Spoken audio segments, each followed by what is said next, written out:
Selamat datang kembali di channel Robin Start. Kali ini kita akan membahas tentang uji validitas dan reliabilitas. Ya, validitas itu berarti kita mengukur dari apakah benar indikator yang kita ukur atau pertanyaan-pertanyaan yang kita tanyakan itu benar valid mengukur variabel konstruk atau variabel laten yang setelah kita inginkan di dalam penelitian. Sementara reliabilitas itu mengukur kekonsistenan dari si instrumen itu ya. Jadi kalau diukur berulang-ulang dengan responden berulang akan menghasilkan yang sama. Ada banyak teknik validitas ya. Validitas itu biasanya orang gunakan dengan korelasi antara item itu dengan total dari item di dalam variabel yang sama. Sedangkan reliabilitas itu digunakan dengan menggunakan kerombak alpha. Pada umumnya untuk validitas itu dia melihat R tabel dengan R hitung ya. Jadi diharapkan R hitung itu lebih besar dari L tabel atau probabilitasnya lebih kecil dari 0,05. Itu salah satunya. Yang keduanya bisa menggunakan namanya analisis corrected ya, corrected item correlation. Yang ketiga bisa menggunakan analisis faktor untuk validitas, baik secara confirmatory faktor analisis maupun explanatory faktor analisis. Kita langsung saja ke contohnya. Misalkan kita menggunakan data untuk uji validitas dan reliabilitas ya. Kita gunakan import data, kadar format ya, kita pilih untuk uji validitas dan reliabilitas.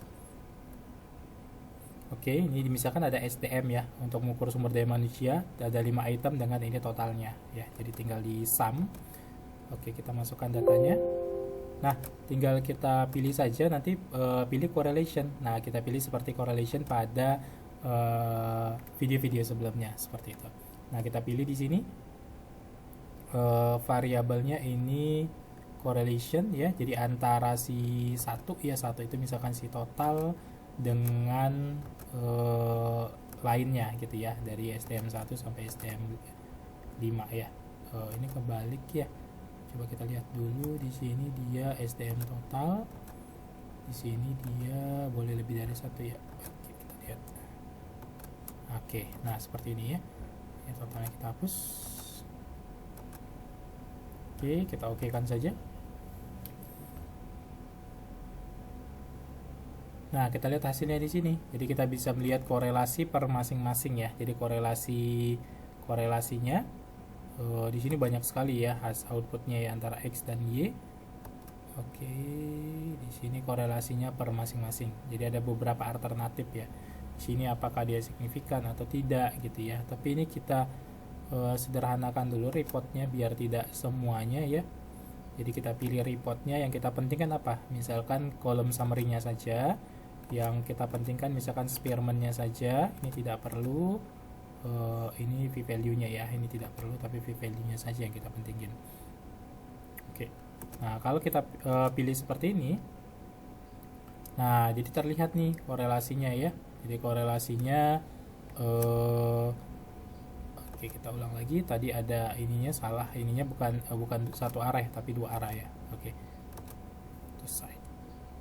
Nah, kita lihat di sini korelasinya, apakah dia recheck 0 untuk semuanya, dia ternyata ya untuk per masing-masing ya. Nah, ini untuk Y dengan X2, Y dengan X3 semuanya dia signifikan. Nah, gitu ya. Jadi dia valid ya. Nah, cara lain itu bisa juga digunakan dengan menggunakan analisis ya. Kita pilih di sini item analisis. Nah, ini item analisis. Oke. Nah, ini yang tadinya kita selektif ya, yang antara SDM1 sampai SDM5. Nah, kita okekan saja ya. Oke, kita pilih reportnya. Nah, ini reportnya untuk masing-masing ya, reliability reportnya sekaligus di run di sini. Oke, nah kalau kita lihat di sini, kita lihat yang if item delected-nya ya. Correlation-nya bagaimana? Correlation-nya ini, nah ini di atas 0,361 kalau 30 sampel ya. Kalau dia 50 sampel atau 60 sampel tuh di atas 0,25. Nah, secara ini SDM1 sampai SDM5, nah kita lihat ininya nilai correlation totalnya. Ya, dia itu bagus lah ya, nilainya di atas yang kita inginkan. Kemudian secara reliabilitas ya. Nah, reliabilitas itu kalau kita lihat secara total, nah secara total itu sebesar 88% ya. Jadi dia biasanya patokannya itu di atas 0,7. Ini deskriptifnya saja ya. Jadi dia di atas 0,7, artinya dia sudah valid dan reliable. Ya, demikian uji validitas dan reliabilitas dengan menggunakan NCSS. Sampai ketemu di video-video berikutnya. Terima kasih.